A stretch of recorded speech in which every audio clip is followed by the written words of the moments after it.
3, go.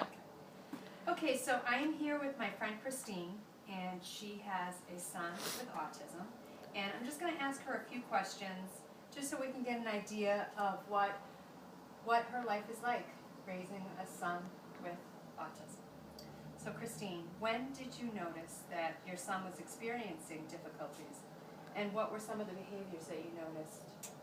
Well, Benjamin, he started with early intervention when he was about 2, like as soon as he could qualify, because both, he also has hearing loss, so he wears hearing aids. And he wasn't speaking. So we started with early intervention. We thought it was because of the hearing loss, but I also noticed some quirky behaviors where he was, doing some hand flapping, clapping, just always very excitable. And I always blamed it on whatever he was watching on Nickelodeon, because he was very fascinated, like with Dora the Explorer, like looking at the eyes and anything very bright and colorful. So I'm like, oh, isn't that cute, blah, blah, blah. So anyways, then as he was getting older, he was getting a few words, but it wasn't all that much. And then as I was watching him exhibit all these behaviors, no matter where we were and no matter what we were doing, I'm like, oh, I wonder. And I started thinking to myself, he could be autistic.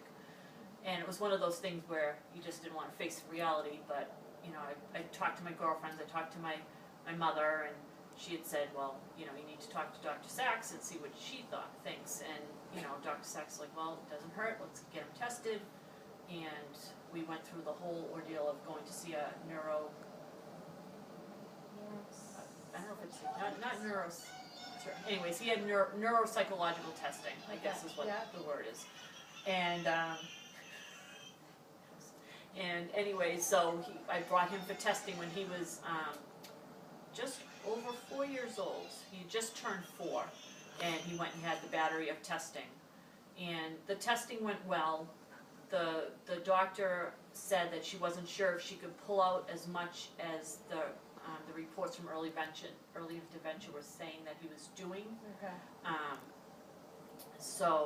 But she got all the information that she needed, and then a month later we got the official diagnosis that he had autism, that he was on the spectrum. They said about midway on the spectrum, whatever that means. So he's like, mild moderate on the autism scale. Okay. And then also had, I forget what the word is, developmental delays type of thing. So at that point he was in preschool at the Dedham school system, and he was already on an IEP for speech, but we had to obviously go in and have another meeting and develop the IEP based on his diagnosis of autism. And that's where they, in preschool, and I started getting services at home to help me out. Okay. Wow. That's quite a road. So by age 4, you had a diagnosis for your son. Yeah. And I probably could have had a diagnosis at least a year earlier. And it's one of those things that you kind of regret, that you didn't, do something sooner. But you're only given whatever information you're given and what you're seeing, you kind of have to use your best judgment. It could have been the hearing. He was also a twin, and his brother Matthew, very dominant, and to this day still the same way, obviously, with Benjamin being autistic. But Matthew was always like, Matthew was also having early intervention for speech, also has hearing loss, also wears hearing aids. So they just thought it could be the twin thing, and like he was just dominating Benjamin, and that's why they always say like one twin might speak more than the other twin. So it was just a lot of other outside factors that kind of delayed getting the diagnosis of autism. Absolutely. Wow. And then, like you said, you would have thought that the hearing was part of the language, the lack of language. Right. Now, did your other son have lack of language as well? My oldest? No. So Matthew was also delayed too. But not delayed to the point Not delayed as much as Benjamin. No, Matthew was always like, even just in the typical developmental milestones, like Matthew was always like maybe a month or 2 ahead of Benjamin, like with the crawling and the walking in. So I just thought like, oh, he's just the dominant twin, or which is what you would think. Goes. Yeah. Wow. All right. So the next question. So what kinds of procedures were in place to assist you and your son? So it sounds like you got the diagnosis, and then from that, were you welcomed with assistance? Was Oh. it something that was prevented, or like how was it for you? Well, the neuro psychologist then referred me to Children's, and I went to Children's and met with their autism center.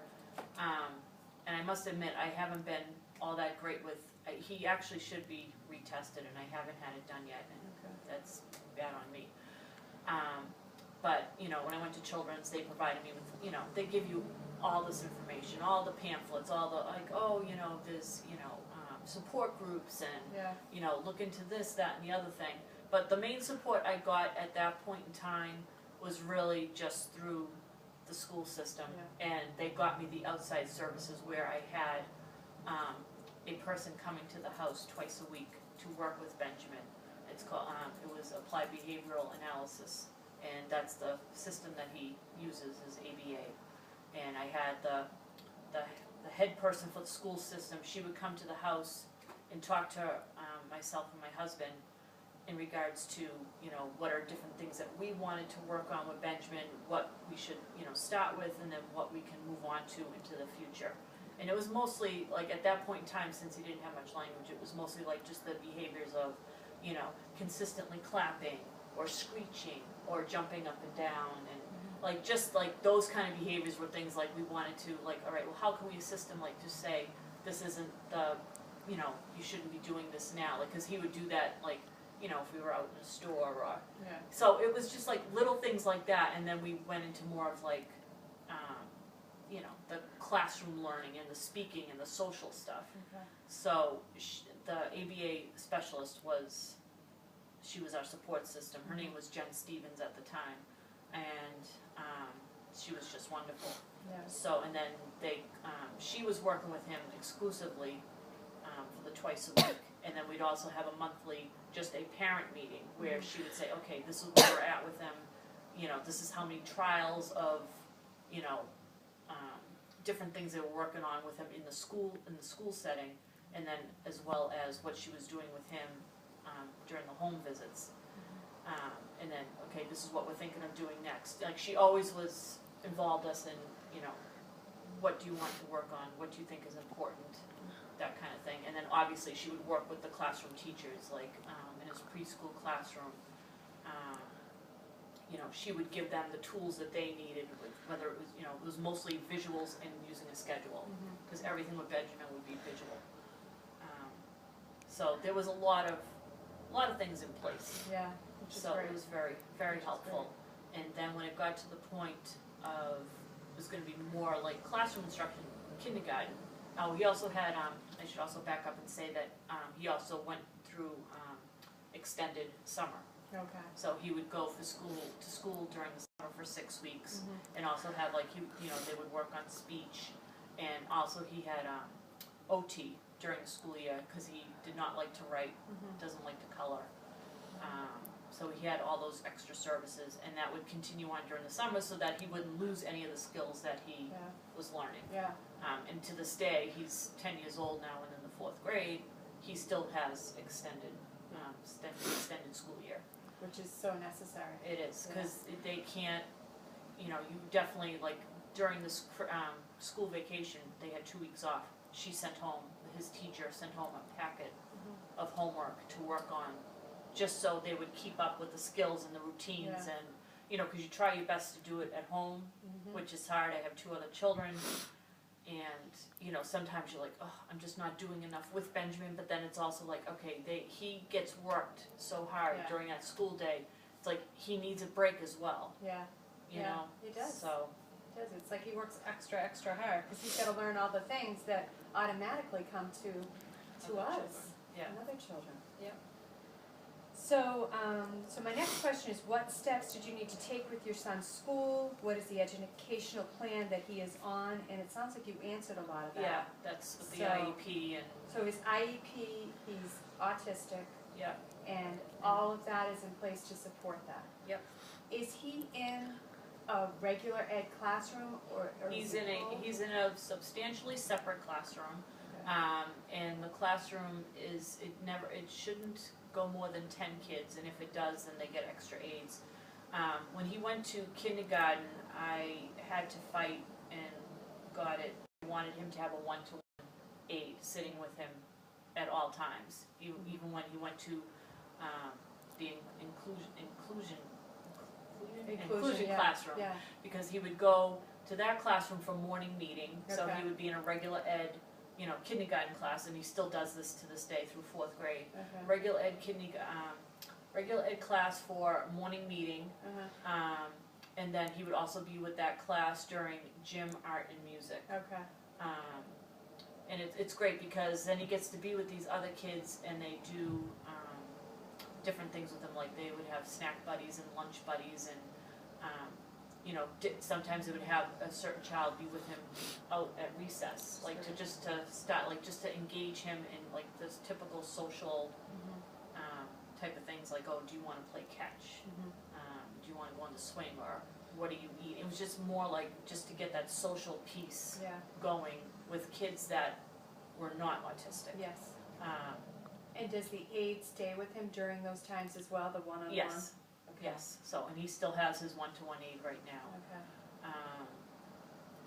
So he has speech, Mm-hmm. and he gets a lot of speech. Mhm. I also have an outside person that comes to the house and does speech with him. That used to be once a week, it's now every other week. And do you see the results of all this? Like, is he Definitely. showing increased language? Yeah, there's definitely increased language. Obviously, it's never as much as you want, but you can ask him a question, he can give you an answer. It may not be detailed, it may just be a yes or no, Yeah. but sometimes if I ask him a question like, oh, if he'll say, oh, he'll say, Cheez-Its, and I'm like, well, what do you say? How do you ask me?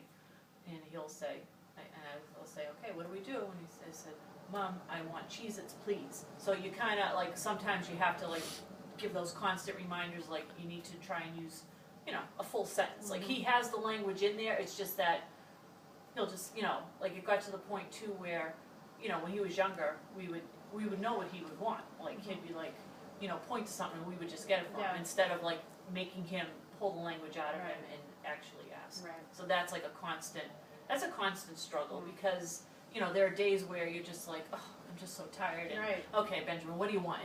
But you have to, like, pull yourself back and remember, you have to have patience, and you have Yeah. to just know that, it's only benefiting him Yeah. if you try and pull that Yeah. language out of him. It's amazing, because I can see that even with my children, if they're pointing, I'm just giving it to them, Yeah. not even wanting the language. So that's amazing. So what works well with your son? And you've showed me so many ABA. amazing things, but it's the ABA. It's the ABA. So it's all the visuals that Yeah. work well with your boy. Okay. Visual, and it's just repetition. Everything Yeah. is repetition until it's like just part of his daily life. And like I said, as I was reviewing all my materials that I've had from Benjamin through all these years, I'm like, you don't realize how far he has come. And it was like, wow, this actually made me happy today. Like, Yeah. going through all this stuff, and I'm like, wow, he doesn't do that anymore. Oh, wow, he's not Right. afraid of that anymore. And It's amazing. yeah, Right, 'cause so we were he talking has made earlier. strides, and I don't see it because I'm with him every day, but I know, like, even at school or people that haven't seen him in a while, oh wow, he's really great with this, oh, he's talking more, and I'm like, oh really? So it's nice to hear those Yeah. things, and you hope people are just being truthful about that, Right. because being with him every day, it's like, and then comparing him, which is a constant thing, and especially because he's a twin, they're the same age, it's like, oh, well, Matthew does all this, and I Yeah. wish Benjamin would do all that, and, Matthew will sometimes say, oh, I wish Benjamin would just, like, play like I do, Right, and right. it's heartbreaking, and you That try is. and Matthew, thankfully his brothers are good with him, they also have to learn to have patience as well, Yeah. and Benjamin only has certain things he likes to do, but, I also have to have them, like, make sure you make him talk, make sure you make Yeah. him ask, and, Yeah. try and do these things with him, and if he likes it, great, if he doesn't, then what are you gonna do, you tried, Right. Well, it's amazing that you have the two other boys that can be with him and show him that Yeah. as well. Yeah, whether it's good or bad. True. And lastly, what do you see for your son in the future? And I know this probably, is a difficult question, but what it do you is. see for him?